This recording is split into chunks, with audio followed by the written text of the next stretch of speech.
Welcome everybody to the Keeping Score podcast from the Daily Interlake and Hagedorn Sports Network. I am Josh Amick.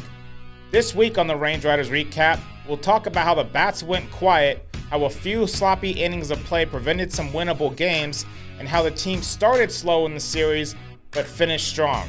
So let's get into it. Tuesday, the Range Riders faced off against the Idaho Falls Chukars for a 6-game road series. In Game 1, the offense couldn't quite get going as Gabe Howell drove in their only 2 runs of the game, and the rest of the lineup was stifled by the Chukars pitching staff as they lost 4-2. Noah Owens struggled in his second start with the team, allowing 4 earned runs in just 3 innings pitched. The bullpen pitched a shutout the rest of the day, but the bats just couldn't get going. Game 2, the Range Riders saw their lead vanish over the final 2 frames and lost in walk-off fashion 5-4. TJ Clarkson homered for the Range Riders and Christian Kirtley drove in 2 runs, but the bullpen allowed a run in each the 8th and the 9th inning as they dropped Game 2. Game 3 starter Caleb Sophie struggled as he gave up 5 earned runs and didn't make it through the second inning. The Range Riders fought back from being down 8-3 and made it close as the final was 8-6. The bottom of the order struggled in this game, going 0-for-14 with 6 strikeouts, and the entire offense was held to just 1 hit over the final 5 frames. Game 4 was a tough one for the Range Riders as the offense provided enough runs and the pitching staff did their job, but 1 inning of sloppy play proved costly. The Range Riders held a 5-2 lead heading into the bottom of the 4th inning, but committed 3 errors in that inning that allowed 3 runs to score. Every time the team scored after that, the Idaho Falls had an answer and they lost a close one, 7-6. Game 5 was my game of the week as the Range Riders bats erupted for 6 home runs, 19 hits, and drove in 17 runs, their highest mark of the second half of the season, and won 17-4. Ryan McCarthy had a huge game going 5 for 6 and hit a home run, his first of the year, and drove in 3 RBIs. Andy Atwood, TJ Clarkson, and Kingston Liniak each hit home runs as well, and that was Liniak's first of the year since returning to the team last week. But the star of the game was Ben Fitzgerald, who homered twice in the game, the second time he's done that this week, and it was a stress-free win for the Range Riders.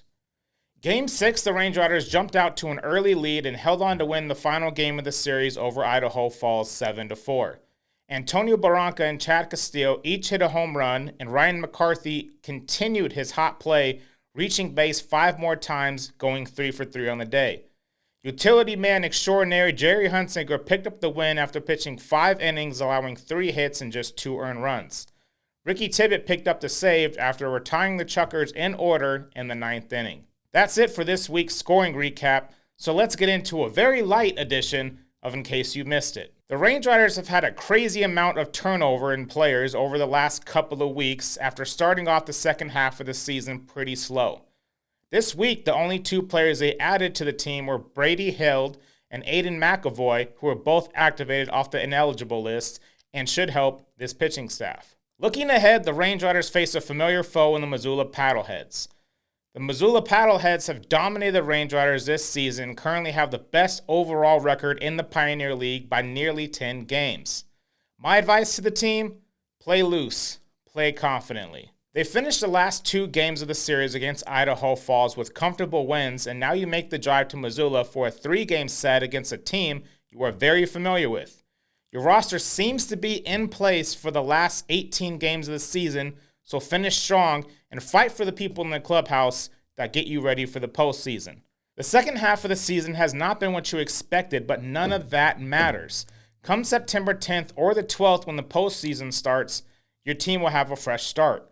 Also, at the end of the week, it will be 3 of your final 6 home games, so expect the fans to be out there to show their support and get ready for first postseason action we have in the Valley. Hopefully we see a packed Glacier Bank Park for their 3-game home series starting Friday, and that will carry into the final 3 home games of the season next week.